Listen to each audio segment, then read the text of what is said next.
Thank you for coming. My name is Winslow Hansen. I'm an assistant scientist here at the Cary Institute. For those of you in the audience, a quick announcement. Because we have an internal speaker this week, there will be a lunch provided. First dibs to those who come to seminar, so please come to the lunchroom at noon for Babette sandwiches and salads, I hear. So let's get started. It's my absolute pleasure to introduce our speaker today, Dr. Jazlynn Hall. Jazz is a postdoc here in my lab and one of the absolute rock stars in the group. It's been such a pleasure to work with her. Before she came to Cary Institute, she was a PhD student at Columbia University, working with Maria Uriarte in the E3B department. And we're going to get to hear a bunch of her research through her PhD, her postdoc, and even some of the next steps that she's planning to work on here over the next few years. So with that, take it away. Thanks. Hi, everyone. I'm really excited to be here. I've been here for a couple of years, but this is my first seminar at Cary. So I thought this was a good opportunity to sort of show a little bit about my portfolio of the work, as Winslow was saying, that I did before coming to Cary, a little bit about what I've been doing at Cary, and a couple of the projects that I'm pretty excited to start in the near future. So I'll get to it. The title of my talk is it's called Forest, Water, and Disturbance, Assessing the Impacts of Hurricanes, Drought, and Fire on Forests and Streams. And I titled it such because most of my research really relies on this forest-water nexus, which is this conceptual framework for thinking about the relationships and feedbacks between water and forests. And specifically in the context of my own research, I like to focus on disturbances and carbon in relation to this nexus. So when we think about how water can affect forests, the most obvious perhaps is through precipitation. And here I've shown it as a form of just a couple of raindrops, but you can pick your favorite precipitation, snow, sleet, hail, and the like. It probably affects forests somewhere. Additionally, water can also indirectly affect forests through disturbances that are often water-related. They don't always have to be. Certainly there are dry cyclonic storms, but for the most part, they do come with some sort of a relationship with water. And together, these processes impact various forest characteristics, such as forest productivity potential through carbon storage and carbon sequestration. They impact regeneration and successional dynamics through seedling survival and regeneration, and can also cause transitions from one forest type to another or to another system entirely, like grasslands or shrublands. Forests then in turn affect water, specifically streamflow, at least in the context of my own research, by influencing these downstream processes. And this is because forests and vegetation more generally act as this intermediary between precipitation and streams. Now, this becomes apparent when we consider the pathways within which precipitation makes its way to the streams. It can hit the ground running, so to speak, as surface runoff, which tends to be the fastest flow path. It doesn't always have to be, but it does tend to be.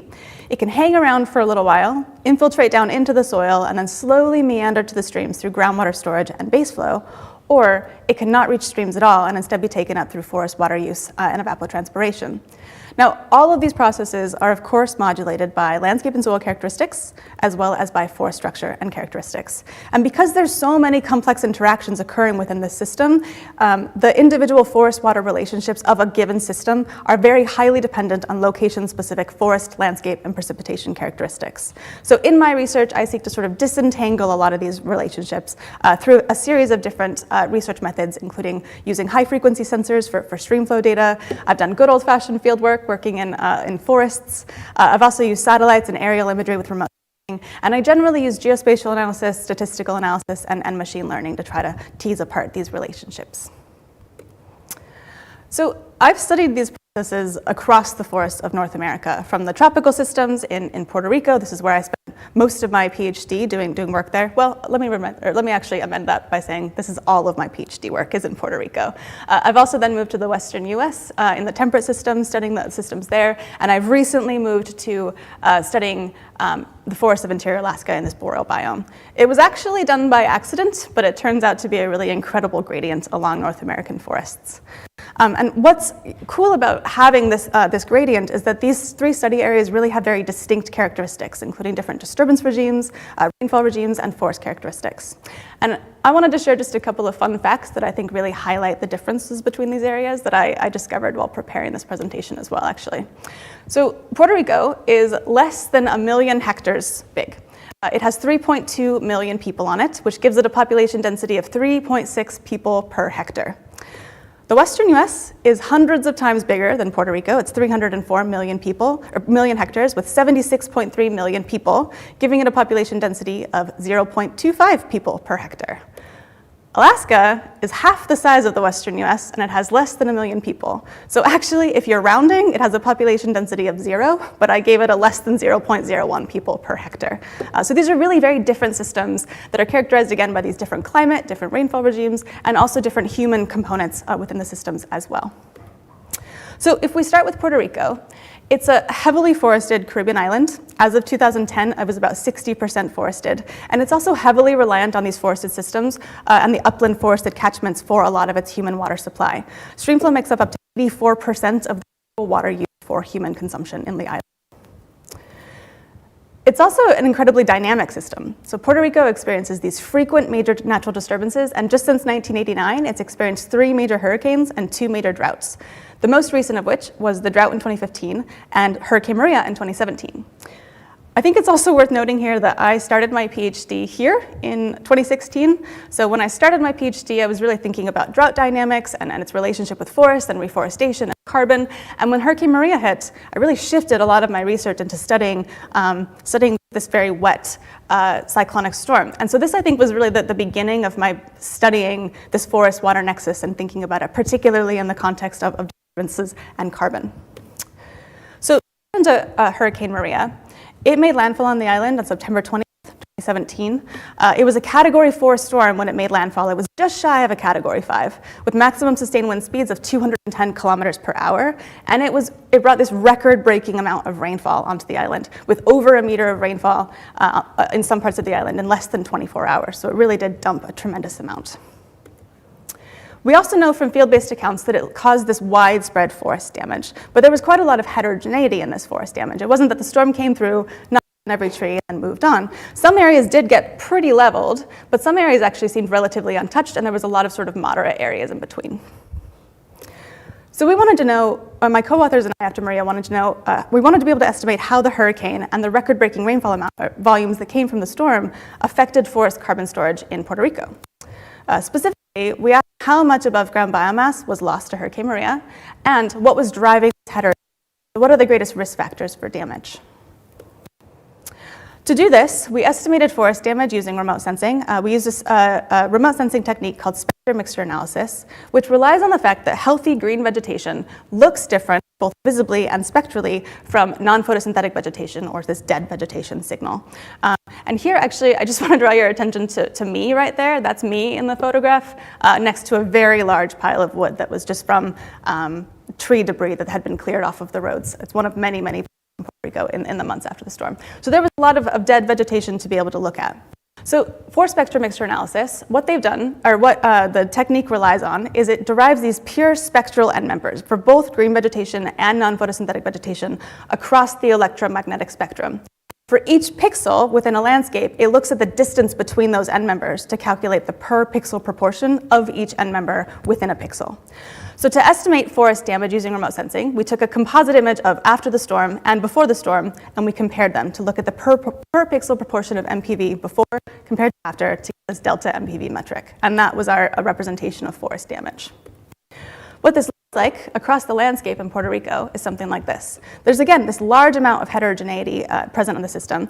And here, the less damaged areas are represented by yellow. The more damaged areas are represented by the dark green. And actually, there were even a couple of areas that didn't get damaged at all and instead experienced this green up event because it just got quite a lot of rainfall and very little of the other things. So we had this estimate, but we didn't know necessarily if it really related well to what we were seeing on the ground.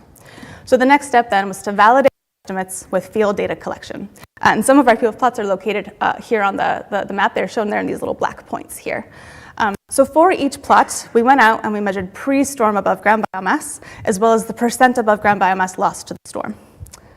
We then wanted to scale it up to the landscape by comparing our field-based estimates of damage with estimates of canopy height at our field locations. And we took our estimates of canopy height from this canopy height model, which was derived from a pre-storm LIDAR flyover, which is shown there in green. So what we found is that there's a pretty strong log linear relationship between canopy height and the log of above ground biomass, at least in the system. So we can take this equation, apply it to all of our forested pixels in our landscape, and get pre-storm above ground biomass. We then repeated this with the percent above ground biomass loss, but this time we used our remotely sensed estimate of damage, this delta MPV metric here. And we again found a pretty strong linear relationship between the two. So using this equation, we can then estimate the percent above ground biomass loss per pixel. Multiplying these two, we can then estimate the total above ground biomass loss, which we estimated to be about 23% of pre-storm above ground biomass on the island, which is about 10.5 teragrams above ground biomass. Now, this is a pretty tremendous amount of above ground biomass lost in less than a day. It's a quarter of all of the amount in this tropical system, which is highly productive. So this answers how the hurricane affected forests, but we then wanted to know what was driving this heterogeneity. Why is there so much patchiness here? To answer this, we then assembled this suite of the greatest risk factors for damage, or what we thought might be the greatest risk factors for damage. Now, this included a bunch of different predictors, some of which were storm-related metrics, like the maximum sustained wind speeds and the rainfall actually experienced during Hurricane Maria. We also looked at the antecedent rainfall, so rainfall in the previous 2 weeks before the storm. We examined a few topographic metrics, like curvature, slope, and exposure. We also looked at a few soil-related metrics like the available soil water storage and geology, and we finally looked at canopy height. Now, we expected canopy height to be pretty important because this is a vegetation damage metric. So to have a higher amount of vegetation damage, you first have to have more vegetation. So this is something we certainly expected. Now, we used a random model to determine which ones were the most important by assessing the variable importance within the model. And when we rank these risk factors in order of importance, with the most important being at the top and the least important being at the bottom, we see a couple patterns start to emerge. The first is that canopy height is unsurprisingly the most important variable. But what was surprising is the next two. We found that rainfall was actually more important than wind speed, so it mattered at least as much, and in this case, actually a little bit more. This is kind of big, and it was very surprising because generally, when we talk about hurricanes, we talk about these catastrophic wind speeds. Hurricanes are defined by wind speeds. We don't really talk about the rainfall too much. But what we found is because this hurricane was incredibly wet, it actually mattered at least as much as wind speed and even a little bit more. This is further supported by the next two most important actually being antecedent rainfall and available soil water storage, which indicates that this prior rainfall and soil wetness could potentially factor into tree stability. So in conclusion, we found that forests lost 23% of pre-storm above ground biomass, so about a quarter, and that canopy height, wind speed, and storm rainfall led to greater damage, with rainfall mattering at least as much as wind speed.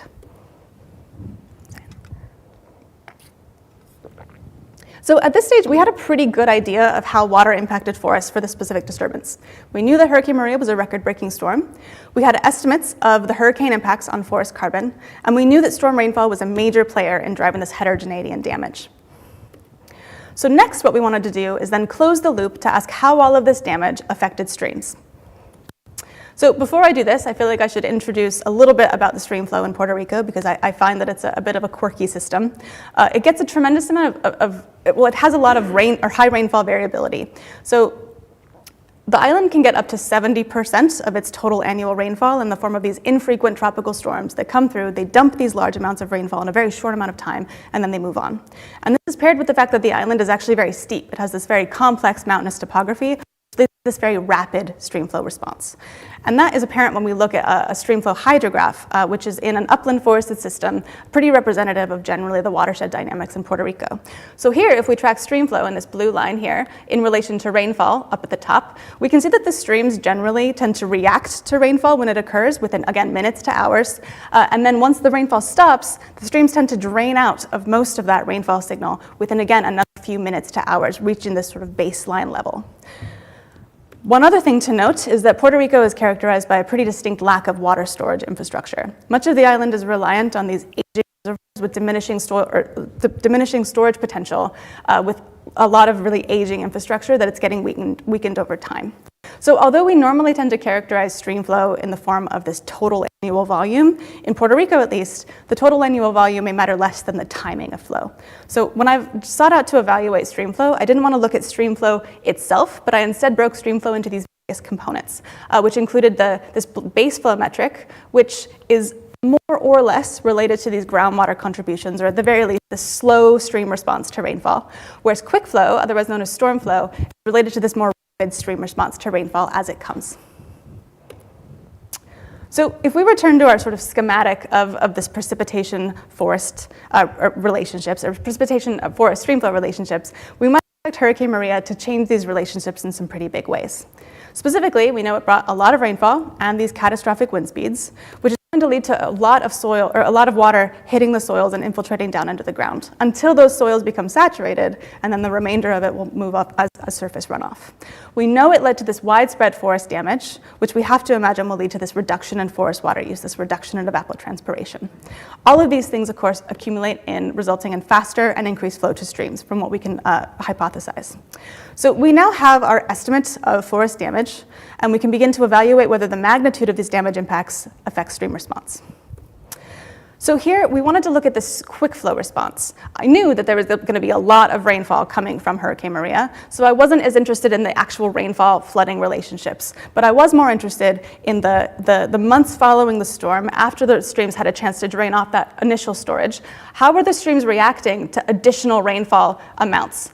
Is it more quick flow or less? So specifically, the questions that we asked were, did Hurricane Maria cause significant shifts in Puerto Rico at all?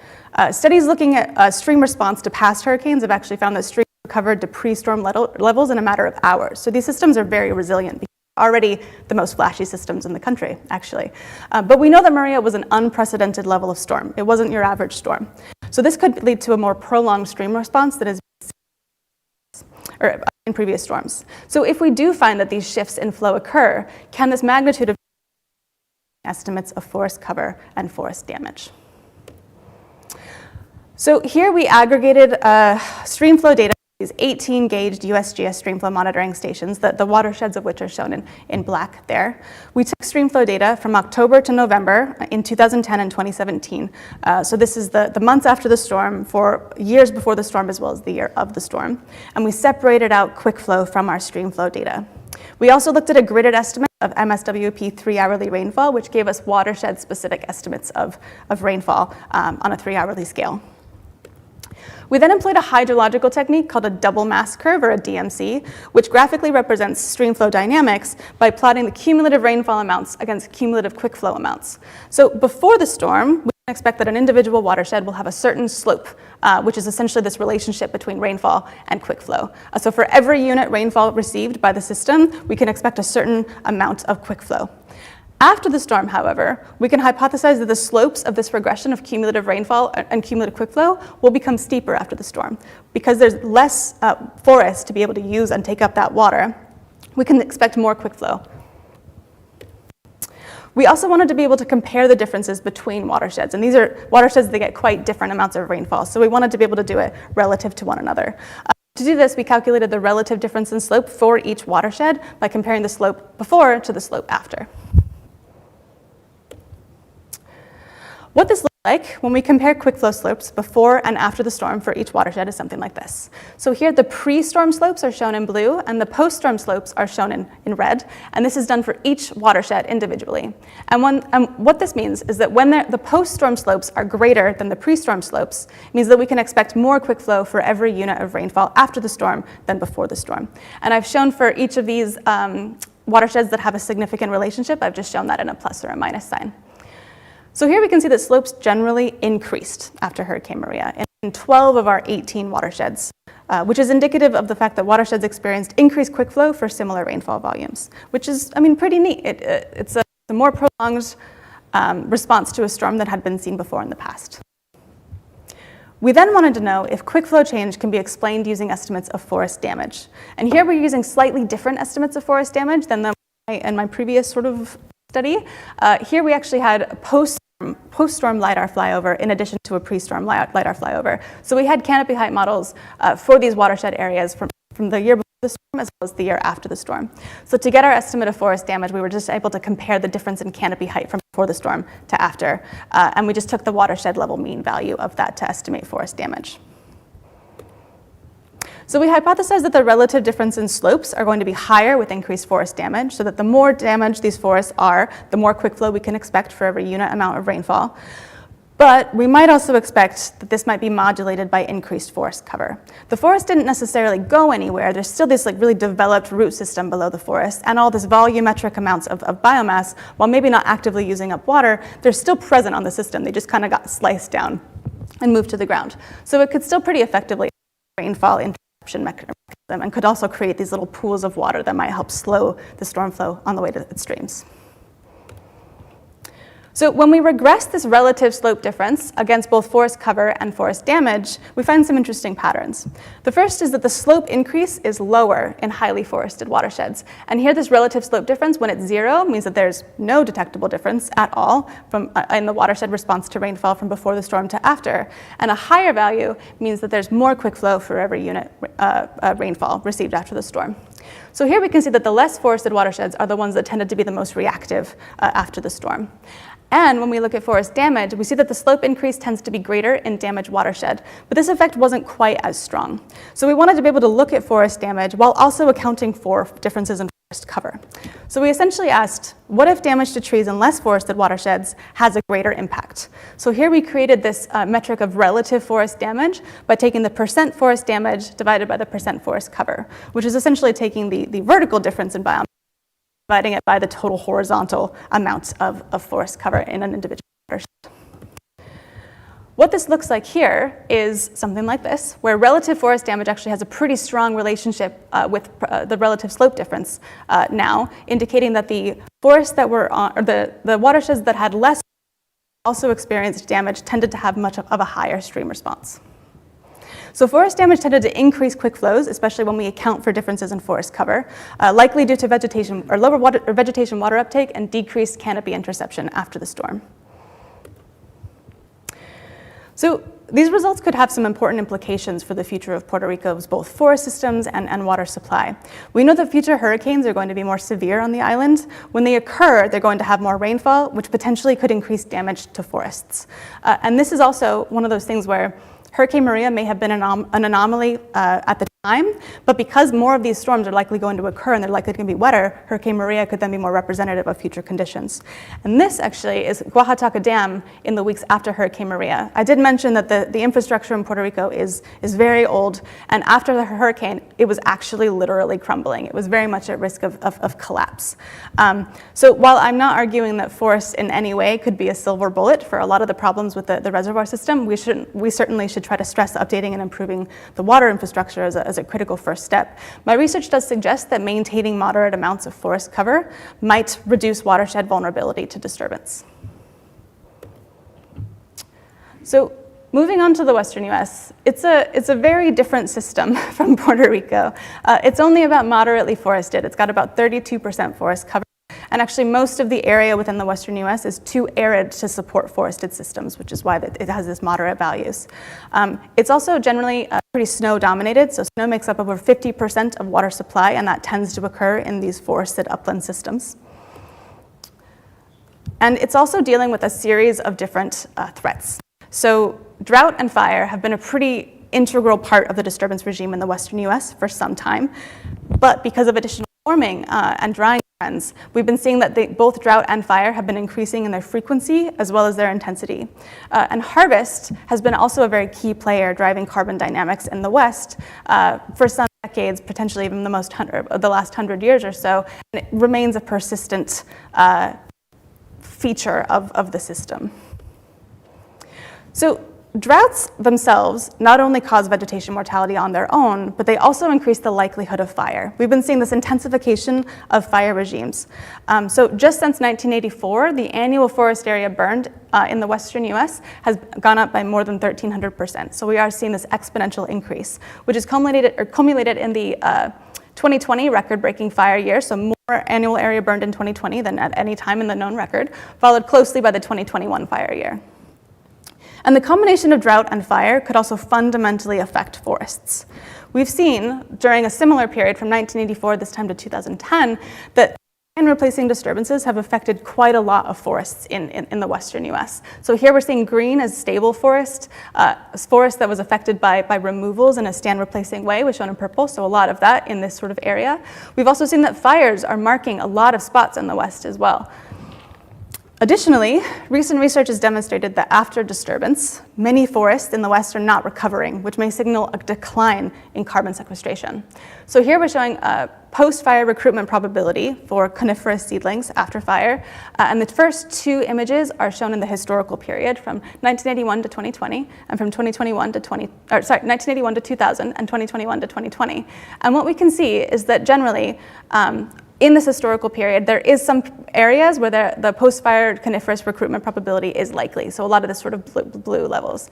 There are other areas where it's likely only on low severity fires, so that's shown there in the yellow, and some areas where it's actually unlikely at all. And we can see this sort of spatial march of this unlikely area over time, so that the actual area where the post-fire recruitment is likely is spatially dwindling. So what I'm really interested in looking at for the system is looking at the impacts of water, both in the form of precipitation and other disturbance-related mechanisms like drought and fire. And I'm also cheekily adding in human harvest here because of what we know about the system, even though it isn't related to water necessarily. But we wanted to be able to look at how all of these things impact carbon stores in the West. Specifically, we were looking at which climate, fire, human, and topographic drivers underpin carbon. And this is the spatial distribution of carbon that we see today, these current carbon estimates. And secondly, how has forest carbon changed since 2005? So here we really want to be able to look at the drivers of current carbon distributions as well as recent trends. To answer our questions, we've looked at FIA forest survey data from 2005 to 2019. And this is a really wonderful, amazing resource because it's a national forest inventory data, which is standardized and gridded, so it's across the entire country, but we're just focusing on the West here. So here we looked at data from 19 forested ecoregions. The green area represents the forested area within our ecoregions, and the gray is the non-forested area within our selected ecoregions. So for each FIA plot, which takes a bunch of information about trees, we aggregated estimates of live carbon. So we have one estimate of live carbon per plot, which included estimates of the foliage, tops and limbs, merchantable bole, stump, coarse roots, sapling, and woodland species for all trees greater than 1 inch diameter at breast height. When we look at where live carbon is distributed in western U.S. forests by using this FIA plot data, here we've taken for each ecoregion present within our system, we've just looked at the distribution of plot level live carbon estimates here on the right. And we've ordered ecoregions with the highest mean level carbon at the top and the lowest mean level carbon at the bottom. Now, what we can see is that the top spots are pretty much all occupied by the Pacific Northwest here in greens and blues, whereas the bottom spots tended to be more the Southern Rockies and the Southwest, it comes as no surprise to anyone, but it's a good sanity check to know that the data is telling us what we think it will. We then wanted to know what climate, fire, human, and topographic drivers were underpinning the current carbon densities in western U.S. forests. So here we took only the most recent FIA survey plots for all of our ecoregions, and we aggregated a suite of potential carbon drivers. Now this we sort of aggregated into categories as well. So we looked at climate variables from 1999 to 2018, including precipitation, temperature, and VPD. We also looked at fire variables from 1985 on, looking at forest area burned and area burned at high severity.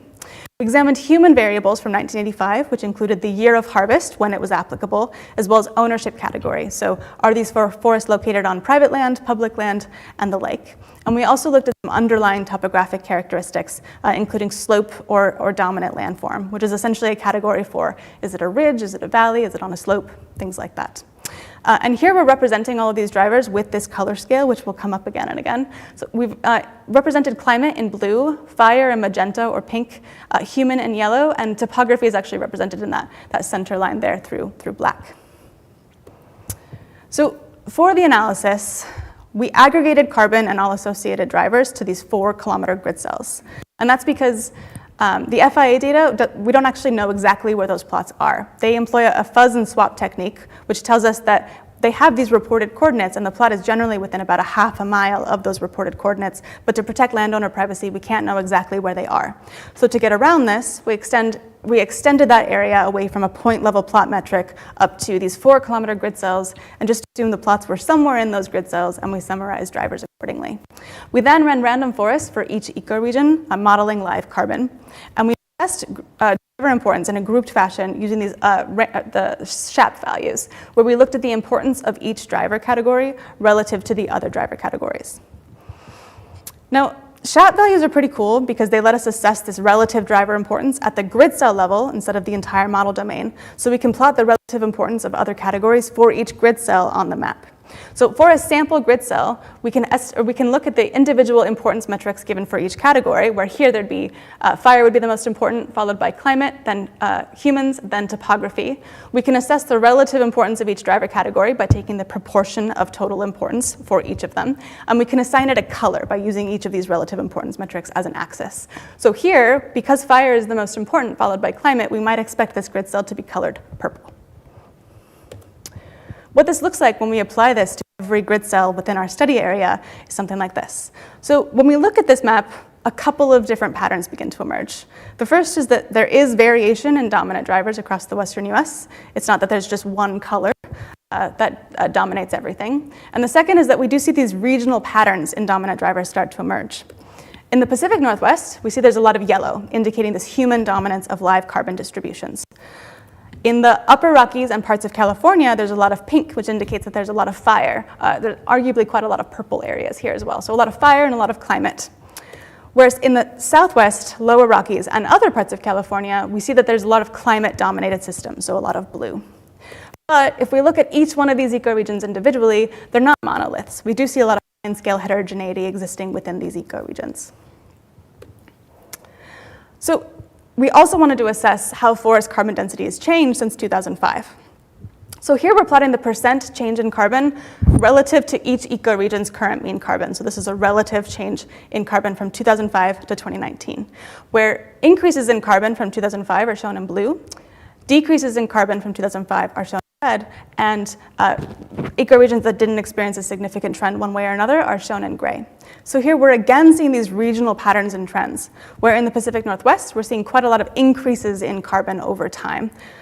We know that this area tended to be impacted a lot by removals when it came to stand replacing disturbances, and that they are impacted by human activities primarily. So it's possible that a lot of this growth that we're seeing could be this post-harvest regrowth from previous harvest cycles. Additionally, the Rockies have been experiencing a lot of declines in carbon since 2005, and we know these areas tend to be dominated by fire and by drought. So it's possible that we could be seeing a decline from this increased fire and drought intensity over time. And when we look at these results side by side, they have some pretty important potential implications. So again, in the Pacific Northwest, we know that it's dominated by these human systems, leading to this increase in carbon. And there has been recent work in previous decades limiting the harvest potential, at least on federal lands in many of these Pacific Northwest ecoregions. But a lot of this signal could still be coming from active harvest plantations on private lands that are just between harvest cycles, which tend to be about every 40 to 50 years or so. So if the signal is just a between harvest cycle signal, this means that we could see an impending decrease in carbon in the area as harvest cycles continue. So this post-harvest regrowth could potentially be temporary. Additionally, in the Rockies, which are dominated by fire and climate, we're seeing these declines. And when we think about these declines, it's also important to note that our study area only went from 2005 to 2019. So we know that annual forest area has burned exponentially more over time, but our study period ended in 2019. So it doesn't actually include that record-breaking 2020 fire year or the year following 2021, which was very close behind. So it's possible that in the areas that have already seen declines in our study period, they could be seeing even further declines, and that some of the areas that didn't actually experience declines but are still climate dominated could have already seen a tipping point into a threshold for a period of decline as well. I also know from work that Winslow's done here at Cary that the future is frightening. This could have potentially tremendous consequences for carbon on the whole. We know annual burned areas projected to increase further in a warming climate, that simulated projections that Winslow's ran, as well as Park Williams, of annual area burns suggest that we will see even more burning in the future. And so much so that we could see a record-breaking fire year of 2020. This is the record-breaking fire year, annual area burned every year. This could become the new mean by 2050. So there's a lot of uncertainty to these models, which I think I should point out. They were run hundreds of times with random elements to show possible outcomes, and the red and black lines indicate the two different model versions, and the darker line shows the median of these lines for each of those different model versions. But the plausible range of outcomes are shown here in the shaded areas. So knowing that there are likely increases in annual area burned, we need to be able to develop benchmarks for how carbon is changing today to be able to inform how carbon will change tomorrow. And FIA has been a tremendous resource for studying carbon dynamics around the country. It's really great, but again, we don't know exactly where those plots are, and they only go from about 2,000 or 20 in some areas in the West as well. So we need these wall-to-wall estimates going back as far back in time as possible to be able to benchmark these models and to be able to assess these relationships between fire and carbon. So I'm planning to build on work already established by Andy Hudak at the Forest Service, using a combination of field inventories and remote sensing data sets to map annual estimates of forest carbon over time. So this would be annual estimates of forest carbon at a 30-meter resolution from 1984 to the present and continuously updated thereon. I'm also going to be engaging in a project trying to use similar methods to use rather than a continuous estimate of forest carbon, a categorical estimate of post-fire trajectories to be able to map what's happened in the past historically with different burn severities and topic and climatic variables, as well as maybe trying to predict post-fire forest trajectories for more recent burns and future burns as well. So we have plans in the works to use these wall-to-wall estimates of carbon to further disentangle these relationships between water, disturbances, and forests. And some of my future plans also involve closing this loop in the region as well by taking these watershed areas that have burned, looking at a lot of these relationships with forest carbon and potential forest trajectories, looking at their relationships and impacts on post-fire water dynamics, which included water supply as well as water quality. So this brings me to Alaska, which is arguably my most nascent form or research study site. I've just started doing this in the last year or so, but I'm really excited to dig in and learn a little bit more about it. It's, again, a very different system. Sometimes I'm shocked that these areas can be on the same continent. I don't know how it's possible, but here we are. It's also moderately forested, so it has about 36% forest cover. But unlike the West, most of the area that isn't forest in Alaska is actually extremely wet. There's a lot of bogs, fens, wetlands, marshes, and things of the like. In fact, it actually holds so much water that it holds about 30% of all US surface water resources, which is a mind-boggling statistic. That means half of the country's water is just in Alaska, which is wild. However, what's interesting about interior Alaska specifically is that while it drains a lot of water, it doesn't actually itself get a lot of precipitation. So it's a pretty moderate precipitation regime, which means that drought and fire have been active parts of the disturbance regime for most of its history. It's also very cold and contains discontinuous permafrost underneath quite a lot of its land area. And that permafrost holds a lot of frozen carbon, which could emit greenhouse gases and could even potentially create a further positive feedback loop into the climate.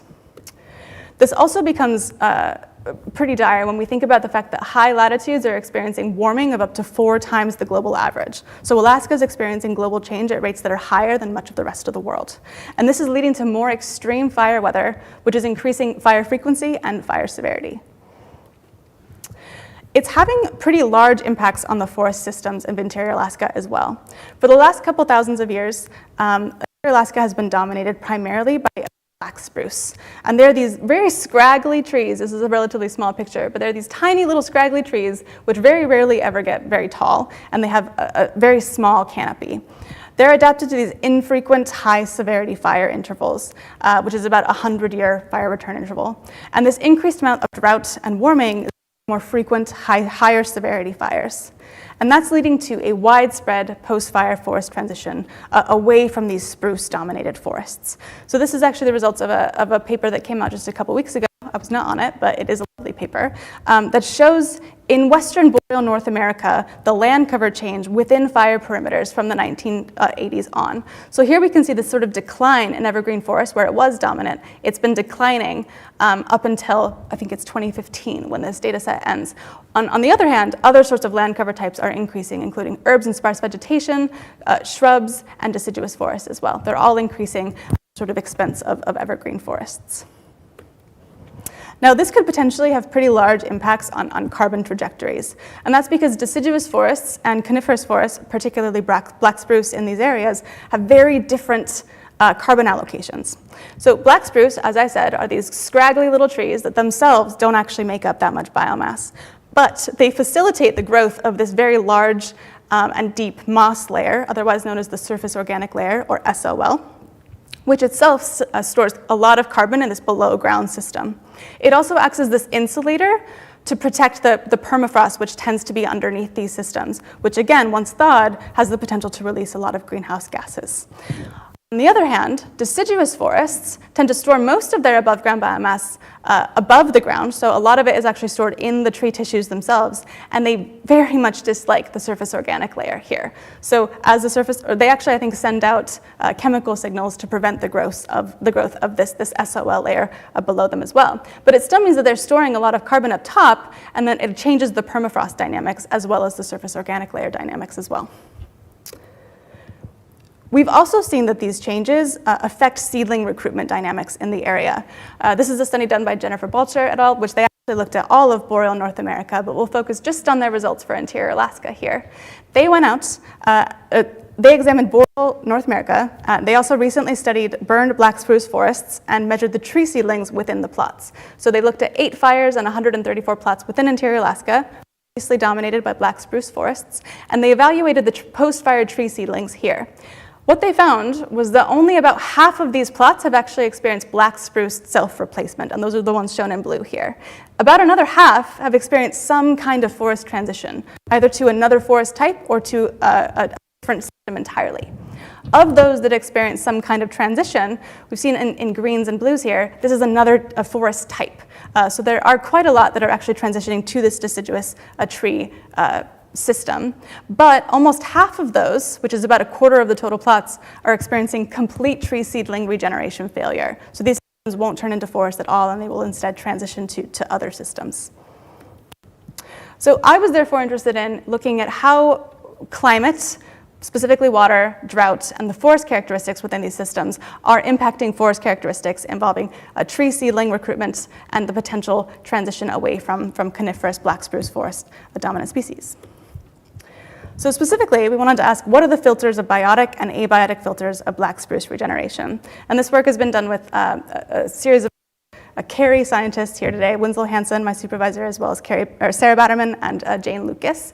So we established a pilot field study in the summer of 2022 and 2023, looking at empirical field plots, which look something like this image here on the right, which are composed of 3 separate transects. So each plot had 3 transects shown in blue. Within those transects, we measured pre-fire tree counts, as well as post-fire seedling counts, and post-fire residual SOL depth, so the depth of this moss layer that gets left after the fire occurs. And our field plots look something like this. So again, we see these scraggly little black spruce trees that have been just completely torched. They're adapted to that high severity fire regime. But most of the action is actually happening down here in the surface organic layer, which does tend to be really patchy. It leaves these sort of craters of this really fine scale heterogeneity and burn severity when we look at the soil layer here. So some of it's rather deep. It can be, I think we measured up to 1 meter deep in places, even in areas that have burned. And some areas can be completely exposed to the mineral soil, so no moss at all.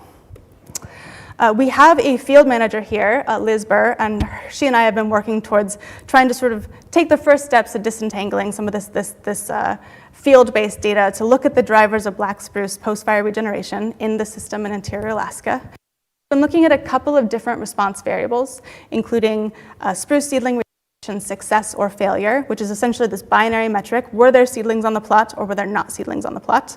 And also spruce seedling density, which is when seedlings were present on the plot, how many of them were there, and the percent spruce seedlings relative to deciduous seedlings. We're using a few initial predictor variables, including the pre-fire tree densities, as well as post-fire residual SOL depths, and we have used some initial climate and topographic characteristics that we expect to change in coming months, but I'm pretty excited to show just a couple of preliminary results with you. So here they are. The first is that when we look at our seedling regeneration failure rates, we actually see a relatively low total failure rate. If we're comparing all of the transects across the plot, it's only about 6% of all of our transects. And if we look at a plot level estimate of if we've seen a seedling on any of the 3 transects within a plot, we actually see that no plots are completely devoid of seedlings. Additionally, when we look at spruce seedling failure rates completely, just spruce, whether or not we see any individually spruce seedlings on the transects, we see this moderate spruce seedling failure rate with about 13% of transects, and again, 0% of plots. We've seen spruce seedlings on every single plot that we measured.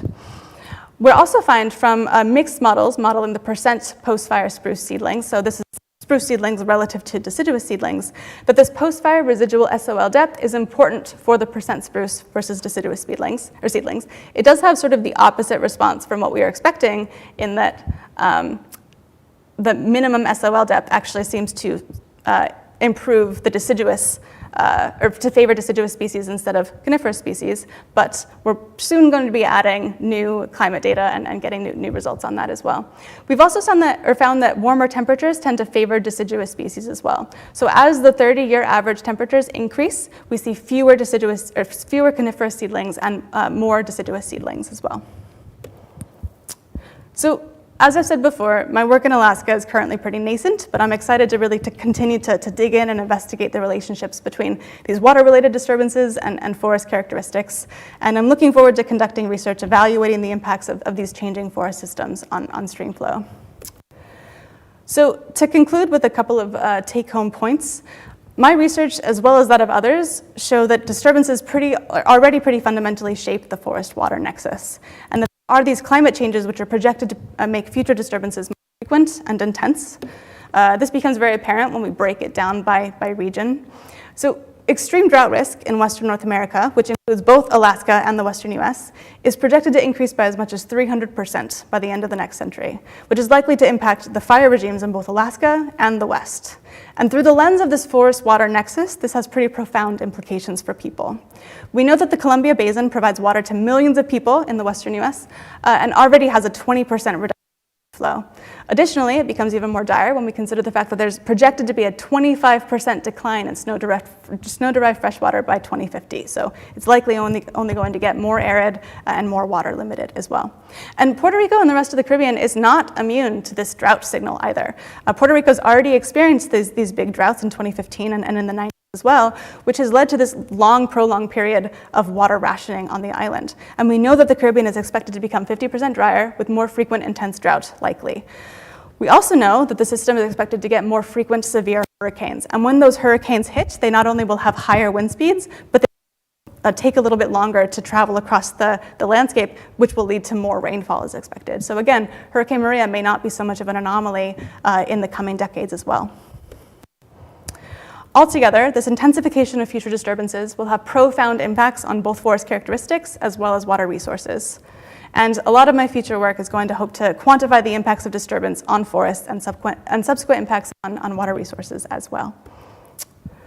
So I suppose now is a good time to take the time to thank a series of people that have made my research possible, which involves Winslow Hansen here at Cary, who's been a tremendous supervisor and resource, Maria Uriarte at Columbia University, a bunch of my co-authors, not all of my co-authors, I sort of ran out of space, but you all know who you are and I really appreciate it. I also wanted to thank Liz Burr, who's been working with me on the Alaska stuff and has been very eager and enthusiastic to learn the system the same as me, as well as Andrew Blackburn and Sarah Turkic, who were our wonderful field guides this summer, or field crew this summer, and the Puerto Rico field crew, who went through a series of damaged forests and essentially went through an obstacle course of fallen trees to be able to measure all of that lost biomass in Puerto Rico as well. And with that, I will take some questions.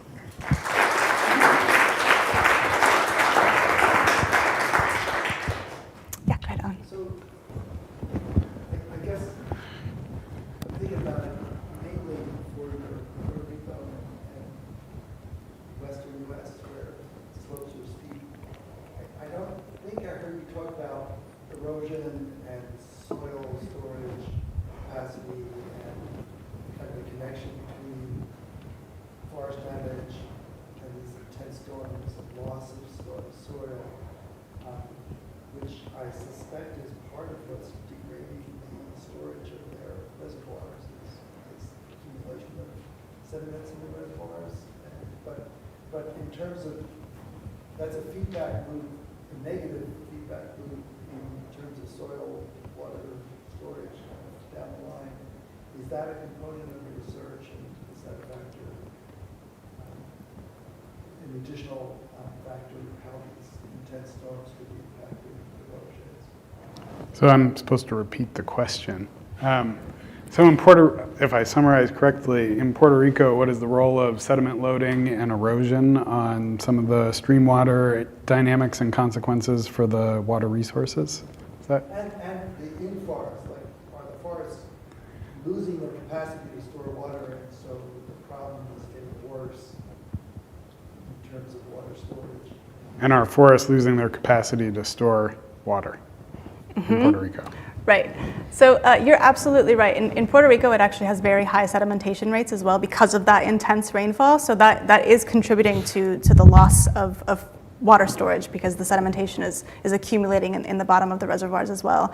I haven't actually looked as to whether or not that sedimentation is leading to the total water storage, a loss of water storage on the island as well. I know that some of the areas in Puerto Rico tend to have very deep soil systems. I think there was one study that put it at over 50 meters in some spots. So there's a lot to weather down, but I'm sure that at some point it would hit this sort of difference in water storage. And I have additional work that I didn't actually present here, looking at the impacts of drought and low flow and water because of this potential additional soil water storage.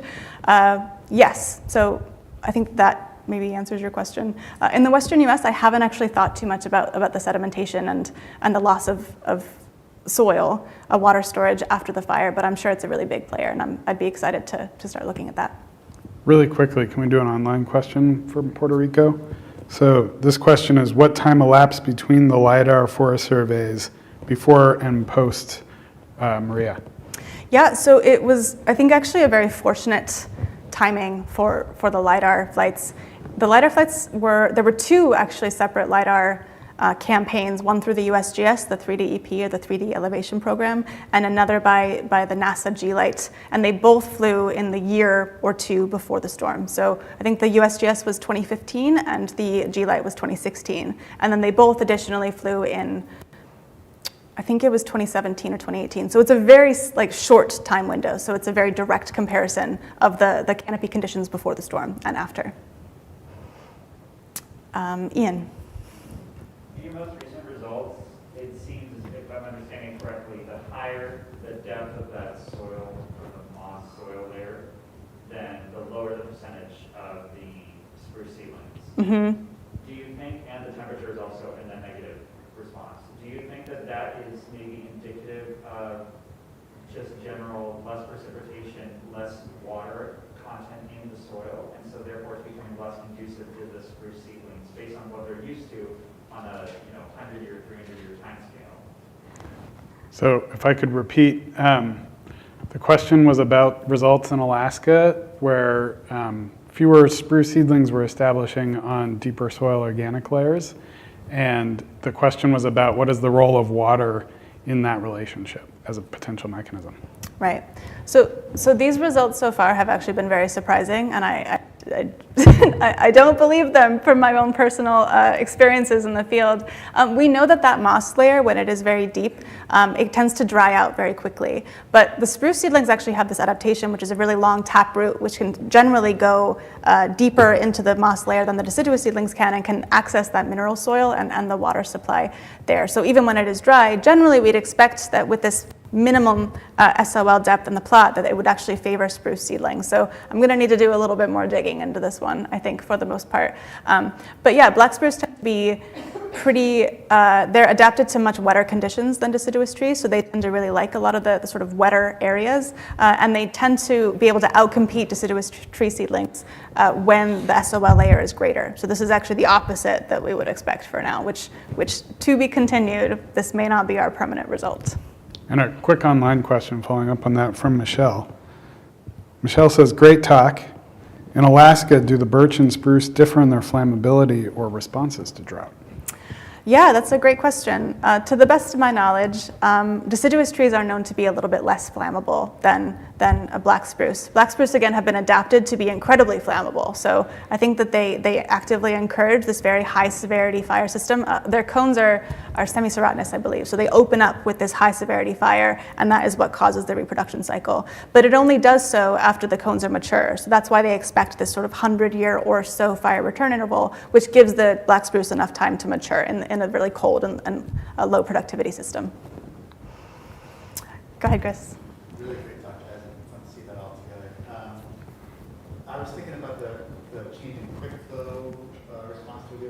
storm event that you saw in Puerto Rico. Is that is that a permanent shift, or is that a thing that changes as the forest as it grows, or what? So the question is the disturbance, post-hurricane, which disturbance are we talking about here? Post-Maria shift in stream flow permanent or not? No, it was incredibly ephemeral, believe it or not. So we looked at only the first couple of months because after that there was basically no signal at all. A lot of these systems, because it's the tropics, the productivity, it just exploded after the storm. The months during this period were also pretty wet, so it led to this really rapid green up. It was kind of annoying to study the streams and also the greenness of the system because it was just cloud cover and then there was a lot of vegetation. So there's a very narrow window within which the streams reacted, but it was still much higher than what was seen in previous storms. So it's mostly driven by an ET change. It's not like a change in soil structure or something. So it was driven by ET, not soil structure, was the question? I think so. I suspect so. Yeah, I think it's likely ET. But I mean, as I said before, right, this was sort of a unique disturbance, at least compared to a lot of other studies that look at, say, deforestation, because it takes the trees away and then often in deforestation it removes that biomass as well. Whereas I feel like here, you're essentially just slicing the trees down and then putting them lower onto the ground, which I think does have the potential to maybe temporarily increase some of that soil storage through, as I said before, creating these small pockets of water that it can accumulate. Charlie. Yeah, so I think the reason I dislike the work at after George was that the soils are very clay. At the end of the day, I have fallen so many times that it's coated in mud. And so I was trying to figure out whether it was poor infiltration on those clay soils. Is it just interception by all that debris and then evaporation from the debris, or is it transpiration from the trees that is declines? So for instance, Arecibo, where the radio telescope was, is a karst region. I don't think any of the watersheds were in the karst, but I think the karst was very leaky. There was massive infiltration. And so how much of this is was it? What was the reduction in, or what allowed that drastic? This is sort of a follow-up to Chris's question. It's hard to figure out exactly why so much more water made it to the stream. Do you think it was transpiration, was it interception, or was there more or less infiltration for some reason? It's a big response. So what do you think? Yeah, sorry. All right. So I'll do my best. So Charlie asked, what do you think the underpinning mechanism is of the results that you're seeing in changes in stream flow post-Hurricane Maria? What role of infiltration versus transpiration versus evaporation? Yeah, so I think this question it touches very near and dear to my heart because I think it's directly relevant to my biggest regret in my PhD, which is not being able to mechanistically test some of these things. The answer is I'm not really sure, right? There was no way to get to the island for the first couple of months. It was a real humanitarian crisis. The forests themselves are pretty adapted to the hurricanes, but Puerto Rico after Hurricane Maria was a huge humanitarian crisis. Much of the island didn't have power for about a year after the storm. And so we didn't actually end up going to the system until January. So this is actually after my study window for the streams here. I have tried to look at remotely sensed based estimates of evapotranspiration, but according to the remotely sensed based estimates of evapotranspiration, if I can remember correctly, there wasn't a signal from Hurricane Maria, and I just remember thinking, nah, that's not right. So I was never really able to use it, but if I had been there and if I had been able to sort of instrument it, I would have loved to try to test those mechanisms a little bit further. Go ahead, Sarah. Also following up on Puerto Rico, so first of all, very nice talk. Really cool to see what you've been working on. The site where I work in Panama, they also look at the impact of forests on like stream flow and water going down into the Panama Canal watershed. And one of the things they found is that the forest like acts like a sponge and kind of maintains the base flow of water to the canal over the whole year, as opposed to if you don't have forests, then there's much more seasonality in that flow of water. I'm wondering, did you look at the base flow and how was that affected by the forest in your system? So the question from Sarah was about stream flow in Puerto Rico again, and the question was, in Panama they do similar studies and they see that forests play an important role in managing and maintaining the stability of base flow. And so in your analyses in Puerto Rico, did you see changes in base flow as a result of the storm?